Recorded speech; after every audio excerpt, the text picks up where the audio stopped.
Nilikwambia juzi pale studio kwamba sisi tumejipata na nilikutajia majina ya watu ambao utakuja kuwaona hapa. Bila shaka umewaona. Umemwona Messi wa Babati? Umemwona umeenjoy football sana. Kwa hiyo lengo la kuanzisha la kufanya hiki kitu ni kwamba tuwape nafasi watu wa Babati, watu wa Manyara, wa Tanzania waweze kuiona timu yetu. Wameiona timu yetu, sisi tumeridhika kwa sababu performance ambayo tulikuwa tunaiona kwenye uwanja wa mazoezi tumeiona pia kwenye uwanja wa mechi, lakini tumeridhishwa kwa sababu watu wa Manyara sasa mentality zao zimebadilika. Huko ambako wanakwenda kuwajuza ndugu, rafiki na jamaa kwamba jamani, chama letu limerudi, twendeni turejee viwanjani, twendeni tukaisupport timu yetu. Kabisa. Wachezaji wapya ni wengi wa Nigeria ambao watu wengi walikuwa wanachukulia poa kwamba hawa jamaa wamekuja kutalii, lakini kusema kweli wamevutia. Bao kuna muda watu tukao naona tunatamani dakika ziongezwe tu za kutosha, kina Messi, Henry Davis na wengine wengi ambao wameonyesha ubora mkubwa.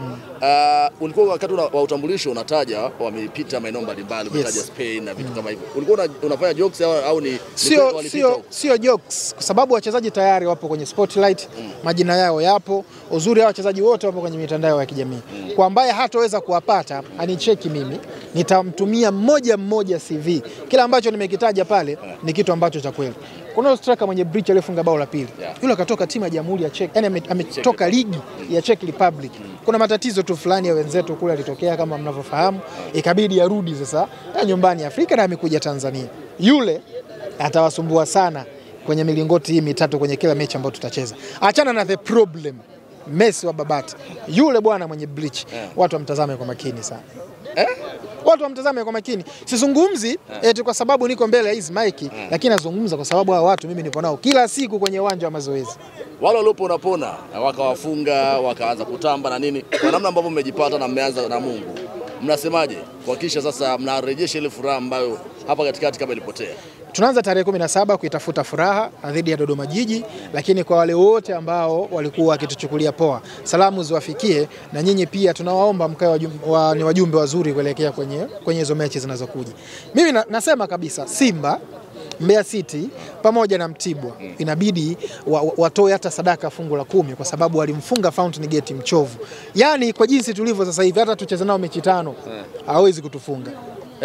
Hawezi kutufunga. Hata tucheze nao mechi 5 kwamba tunacheza leo kesho tena hawezi kutufunga. Timu si tunayo. Sisemi kwa sababu eti nataka kufurahisha genge. Jamani, mtatuona. Ligi sinaonyeshwa, watatuona.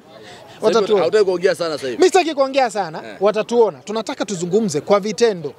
Baada ya mechi nimemfuata Messi pale. Kaambia Messi, sikiliza, dunia nzima ishakujua. Akina David Pasco amekuonyesha hapa leo. Kwa hiyo sasa wewe hakikisha tarehe 17 unafanya zaidi ya hiki. Alichoniambia kaka, yani pale ni kama speed 180, niko kwenye speed 40.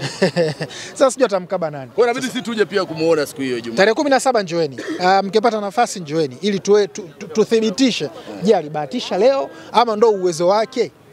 Sasa kumekuwa na uanzaji wa ligi kwa Fountain Gate kwa kubahatishwa hivi kwa sababu ya upungufu wa wachezaji. Je, mashabiki wa Fountain Gate Tanzania nzima wanataka kujua, je, itakuwa ni hivi kila msimu au uongozi je umepanga nini ili kuanza kwa kubahatishwa hivi ili muanze full mkoko? Kwanza hakuna ambaye anapenda matatizo, Hakuna ambaye anafurahia kuwa na matatizo. Kwa hiyo matatizo ni sehemu ya kila ambacho sisi tulikuwa tunakipitia kwenye transformation kutoka kwenye umiliki wa watu kadhaa kwenda kwa umiliki wa mtu mmoja. Haya ni madeni ambayo sisi tuliarithi na tunayalipa kidogo kidogo. Kwa hiyo sitaki kuahidi Watanzania kwamba mtosikia tena Fountain Gate imefungiwa. Lakini kitu ambacho naahidi ni kwamba hawatosikia kwamba siku tumeanza msimu tukiwa tuna wachezaji wachache ama tuna matatizo ya usajili. Kwa sababu hata FIFA atatuchoka sasa kwamba kila siku nyinyi. Kwa hiyo tunajifunza kupitia hizi changamoto, naamini kila siku tunaimarika na tutakuwa bora hivi karibuni. Sasa tumeanza hii siku ya Fountain Gate kwa pia na uzinduzi wa jezi mpya. Na tumeona kuna wenzetu kwa ambao wanapambana sasa hivi na soko hili la jezi kwa wale ambao wanatengeneza jezi feki. Nyinyi mmejipanga vipi ili kupata maokoto mengi kuhusiana na jezi hizi kwa kuwabaini hao ambao wanatengeneza jezi feki? Kwanza lazima tukubali ni ngumu sana kudhibiti udurufu ama utakatishaji wa jezi kwa sababu unajua mifumo yetu bado haijawa rasmi sana, hasa kwenye kutengeneza hizi bidhaa kama jezi na vitu kama hivi.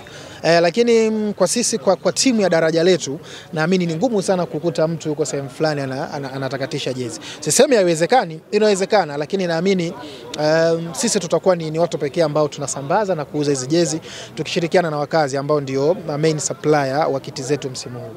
Na jezi zinapatikana mikoa yote ama jezi tumeanzia Babati kwa sababu ndo tumezindua jana. Unajua jezi zimekuja jana.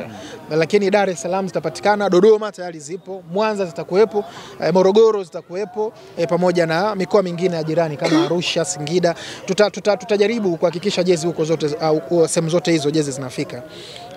Tunatamani tupate wafanyabiashara wengi ambao wanachukua mzigo wetu na wanakwenda kuuza kama ambavyo wanafanya kwenye timu kwenye kiti za timu nyingine. Sasa kwa uzuri wa jezi zenu ambazo umezitoa msimu huu, bei yake bei ni shilingi 35,000. Bei halisi ya Mtanzania ambayo kila mmoja anaweza ka afford kuvaa jezi kali kama hii. Asante sana. Shukrani sana.